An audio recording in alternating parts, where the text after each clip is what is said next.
Hello friends, स्वागत है आप सबका हमारे यूट्यूब चैनल द वैदिक गुरुज में। आज वैदिक गुरुज क्लास 9th के लिए हिंदी मीडियम बच्चों के लिए तीसरा चैप्टर एनसीईआरटी बुक का निर्देशांक ज्यामिति प्रश्नावली 3.3 में आपने किस प्रकार से बिंदुओं को ग्राफ पेपर पर निर्धारित करना है ये सिखाएंगे।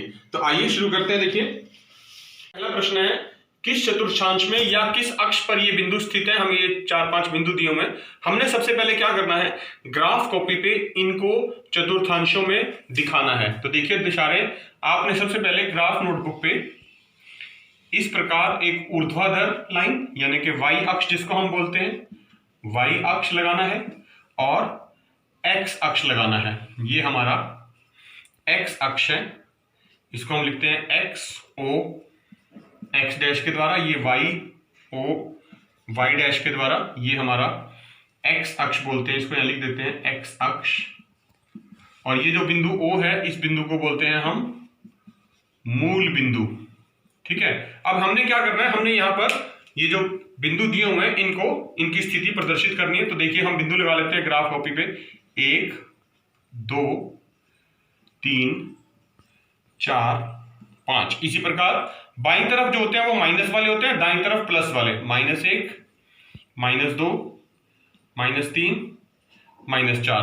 एक्स अक्ष के ऊपर की तरफ प्लस वाले बिंदु होते हैं 1 2 3 4 5, और एक्स अक्ष के नीचे की तरफ माइनस वाले बिंदु -1 -2 -3 -4 -5। फिर से बता रहा हूं, मूल बिंदु के दाईं तरफ एक्स अक्ष के दाईं तरफ प्लस वाली संख्याएं, बाईं तरफ लेफ्ट साइड पे माइनस वाली संख्याएं, एक्स अक्ष के ऊपर की तरफ प्लस वाली संख्याएं और नीचे की तरफ माइनस वाली संख्याएं लिखी जाती है। पहला बिंदु है -2 4, एक्स अक्ष -2 है, -2 के सामने, और वाई अक्ष 4 है यानी 4 के सामने। किस बिंदु पर मिले, यहां पर। मान लेते हैं इस बिंदु का नाम ए है। तो ये कौन से चतुर्थांश में आया, देखिए हमें पता है ये पहला चतुर्थांश होता है, ये दूसरा, ये तीसरा और ये चौथा। तो ये दूसरे चतुर्थांश में आया, तो आप लिख देंगे दूसरा चतुर्थांश की ये जो बिंदु है ये दूसरे चतुर्थांश में स्थित होगा। अगला बिंदु है 3 -1 यानी x 3 के सामने और y -1 के सामने। तो -1 नीचे की तरफ आएगा, देखिए यहां ये बिंदु आएगा, इसका नाम b लिख देते हैं हम। इसके निर्देशांक आ गए 3 -1। तो ये चौथे चतुर्थांश के अंदर आया है, तो आप यहां लिख देंगे चौथा चतुर्थांश। चतुर्थांश को आप इंग्लिश में क्वाड्रेंट भी बोलते हैं। फिर है -1 0, ये देखिए -1 और ये 0, ये बिंदु जो है एक्स अक्ष के ऊपर स्थित है, किसी भी चतुर्थांश में नहीं है, एक्स अक्ष पे स्थित है, बाईं ओर।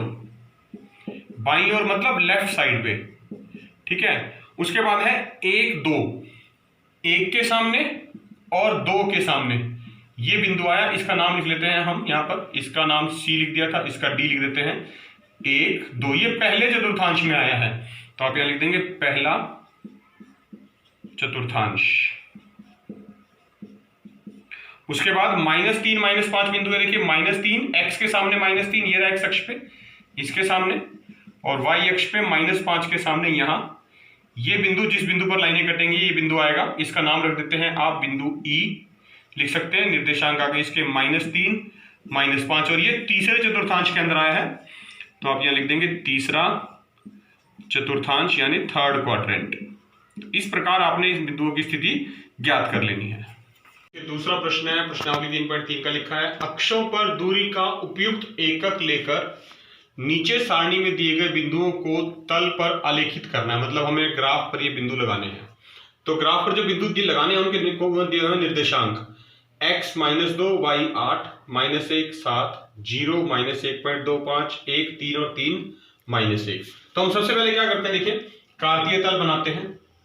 कार्तीय तल जब आप बनाएंगे तो आपको पता है ये y अक्ष होता है, इसको आप y से निर्देशित करते हैं, और ये x अक्ष होता है, यहाँ x o, ये x इधर x डैश, ये y o y डैश होता है आपका, इसको आप लिख सकते हैं y अक्ष, और ये होता है आपका x अक्ष।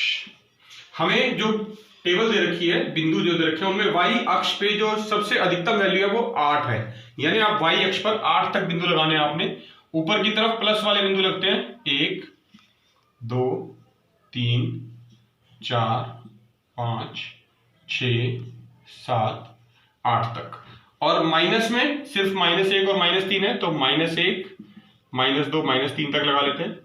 और एक्स अक्ष पर दाईं तरफ राइट साइड में पॉजिटिव 1 2 3 4 और लेफ्ट साइड में बाईं तरफ -1 -2 -3 हमने बिंदु लगा दिए। जो पहला बिंदु है उसके यहां हम देखिए निर्देशांक, एक और कॉलम बना लेते हैं, निर्देशांक लिख लेंगे। यहां पर क्या निर्देशांक बनेंगे? एक्स अक्ष वाला बिंदु पहले लिखा जाता है -2, वाई अक्ष वाला बाद में 8, यानी -2 8। तो -2 के सामने एक्स अक्ष पे और वाई अक्ष पे 8 के सामने जहां ये रेखाएं कटेंगी वहां जो बिंदु आएगा इसका नाम रख देंगे a -2 8। दूसरा बिंदु -1 7 -1 7, यानी एक्स अक्ष पे -1 के सामने और वाई अक्ष पर 7 के सामने जो बिंदु आएगा उसका नाम रख देंगे b, निर्देशांक लिख देंगे -1 7।